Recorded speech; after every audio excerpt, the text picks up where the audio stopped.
عندما يختار الله الحاكم فمن يكون؟ إبان الثورات العربية أو ما يسمى بالربيع العربي وتصاعد صراع الطوائف المختلفة على الحكم وما زال مستمرا حتى الآن، وكل له أسلحته الخاصة سواء المنطقية أو الدينية ليدافع بها عن أهليته للحكم. ظللت باحثا في كتاب الله عن نظم الحكم وأهلية ومواصفات الشخص المفترض أن يحكم،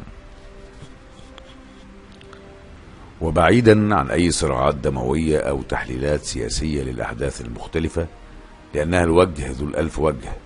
سنتناول هنا موضوعات مبنية على نظرات من القرآن الكريم وعلى الحجج المنطقية والمدارس الفلسفية والبراهين الدينية فقط. مثال: ما هي مواصفات الحاكم؟ وما هو الفارق بين أهداف الدين والسياسة؟ وما هي نظم الحكم في القرآن؟ وغيرها من المباحث التي قد تستوعب في مجلدات كاملة. وسأكون مختصرا قدر المستطاع لأن خير الكلام ما قل ودل.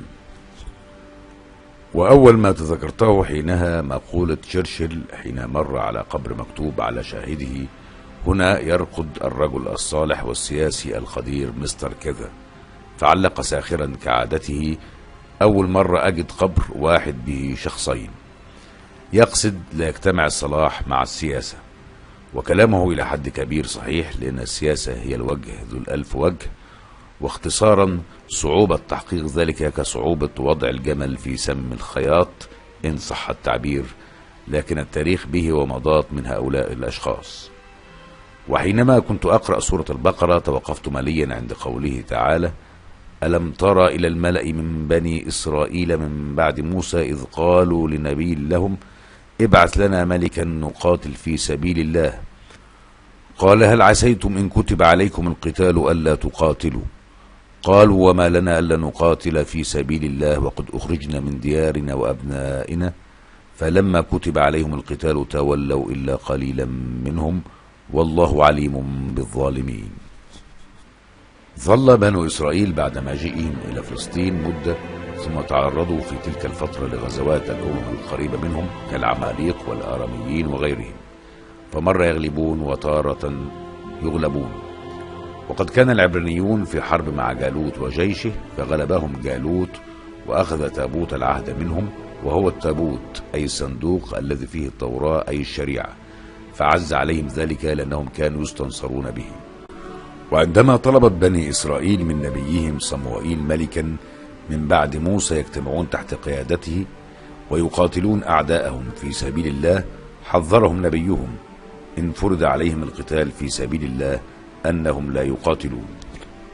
لكن ما لم يذكره أحد إنه كان من المفترض هنا أن يكون قائدهم في هذه المعركة هو نبيهم صموئيل الذي بين أيديهم، فهو أتقاهم وأعلمهم وموحي إليه من الله، فأي قائد أفضل منه.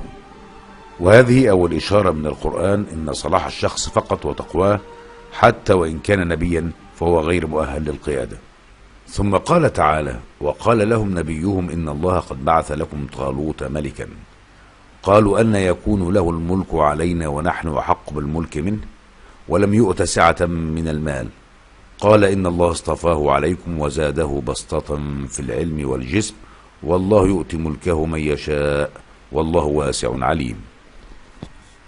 وبعدها يخبرهم نبيهم وهو موحي إليه من الله إن الله قد اختار لهم طالوت ولم يرضوا به ابتداء لأنه كان فقيرا وطمعوا في أن يكون أحد أشرافهم هو الملك، لكن الله قد اختاره. ونقف هنا عند مواصفات اختيار الله للحاكم. نجد أنه أولا مصطفى من الله أي لتقواه وصلاحه، وهي ابتداء يجب أن تكون أول صفة في الحاكم، لكن لا تصلح وحدها كما أشرنا. ثانيا زاده الله بسطة في العلم، وسنقف هنا جليا عند بسطة العلم. وبسطة العلم غير العلم، فأساطين العلم وهم العباقرة لهم وضع مختلف في الهندسة الاجتماعية ولا يصلحون أصلا لإدارة شؤون حياتهم، فما بالك بالقيادة. ومن ضمن من تطرق إلى تفكير هؤلاء العباقرة والقادة والتفكير الإبداعي هو إدوارد دي بونو في كتابه الرائع التفكير الجانبي، موضحا الفرق بين العبقري والخبير. فالخبير يكون تفكيره رأسي منطقي يحفر حفرة رأسية تزداد عمقا مع الزمن، أما العبقري فتفكيره من نوع التفكير الجانبي، أي يحفر حفر جانبية متعددة وليس حفرة واحدة حتى يصل إلى مبتغاه. أما بسطة العلم فهي تعني كلا النوعين مندمجان معا، فالخبير هو القابع تحت الشجرة يدقق في تفاصيل أوراق الشجر، أما من له عين الطائر فترى تضاريس الأرض كلها بمدى أوسع بكثير من الخبير. ومن أعلى وأسفل معا هو ما يسمى ببسطة العلم، فإذا غصت في البحر فسترى جمال الأعماق، أما إذا نظرت من أعلى فستجد بسطة البحر، ومعا هو بسطة العلم. لذا فهؤلاء الأشخاص المميزين المؤهلين للقيادة صعب اكتشافهم، فقد تجدهم غير ناجحون في الدراسة، ومقياس الذكاء IQ لا يتعرف عليهم، وأغلبهم يفشل في العمل الاجتماعي التقليدي، وغالبا ما يفشل في النظم الاجتماعية اثنان: المميز والمأفول. وبين النبي الحاكم ومؤهلات أفلاطون سنكمل في الحلقة القادمة إن شاء الله. دمتم على خير وتابعونا في الفصل التالي إن شاء الله.